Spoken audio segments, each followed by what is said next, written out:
Good morning students. Today we will start with standard 4 subject EVS. We have finished with the first two lessons. Today we will see the third lesson, storage of water, page number 16. Everyone, you have to take your textbooks out. Okay?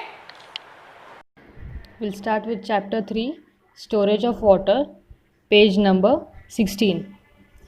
See on page number 16 in the starting you can see a girl is watering a hillock. She's watering the water. What happens to the water we'll see from the paragraph you will realize. So we'll start reading it. When the girl is watering the hillock, you can see that some water flows away from the ground, some water seeps into the ground, and all this water we get comes from the rain. The rainy season lasts for 3 to 4 months. Along with this, all living things use this water all year around. Whatever water we get from the rain, we use it all the year. If we do not store water, we will not have enough water for our needs. That is why we have to save water.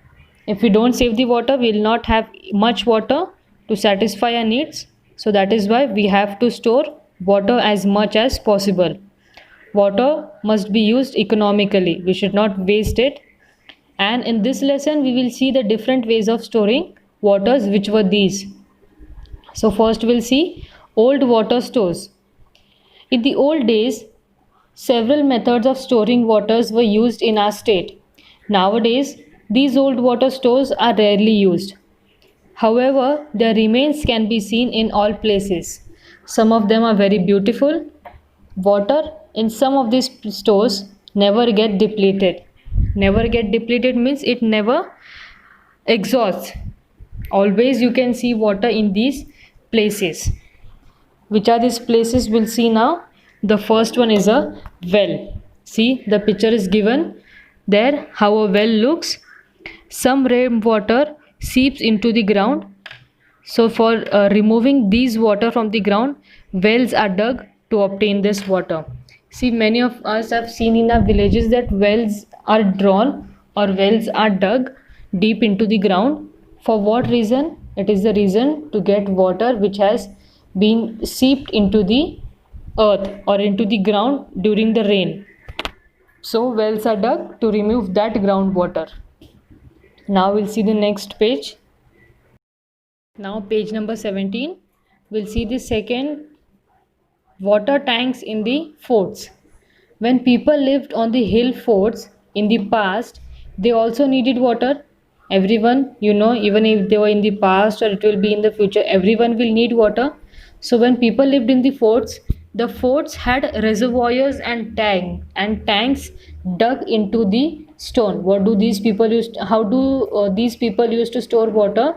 They used to dug tanks in the stones, and there they used to store their water. So you can see the picture there how the reservoirs and tanks are used to store water. This is a photo of the tank on the fort Shivneri. The third part we'll see is the draw wells, that is also called as the Aad. In the past, draw wells were dug to get drinking water. In this Aad, what is to get? They used to get drinking water.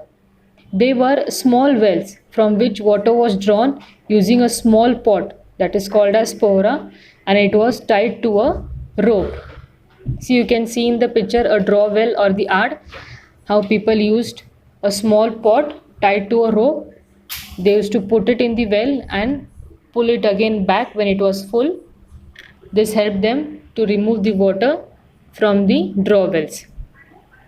Atpadi in Sangli district had a draw well in every vada. In every vada means in every small area it had a draw well. The draw wells had water all year round. All the 365 days it had water. When the tap water system had introduced, the draw wells went out of use. In the older days there was not tap in each of the houses, so draw wells were used. But as the tap water system was being introduced, the draw wells, no one used the draw wells. It went out of the use. Many were also sealed Now there are only few left in the Atpadi. It can be seen in many villages also. Next we'll see river and bunds. Earthen or masonry bunds were built across rivers to store their water. Bunds were built across the rivers to store their water. See, just next to it we can see a bund on the river. Next, fifth one is the old reservoirs.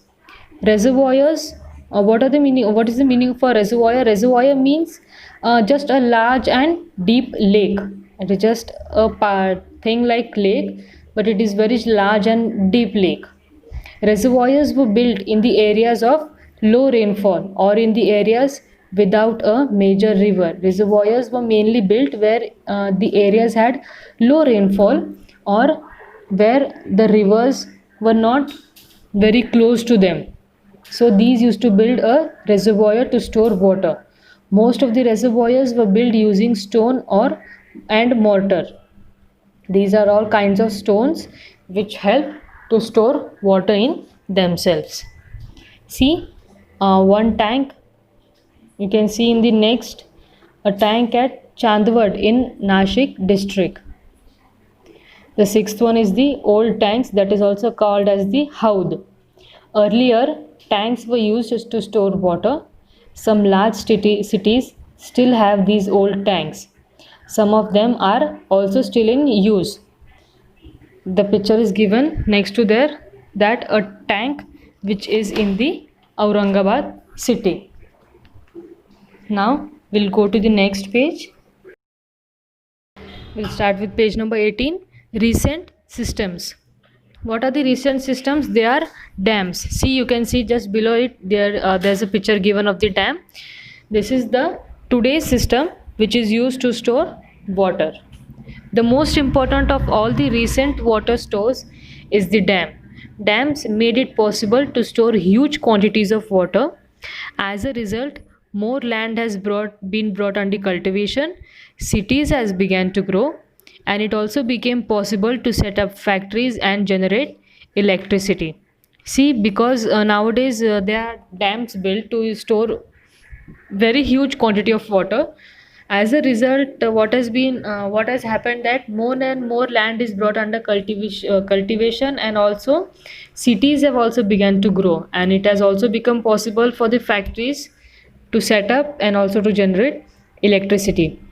Maharashtra has several large dams that are such as Jayakwadi, Koyna, Ujni and Yeldari.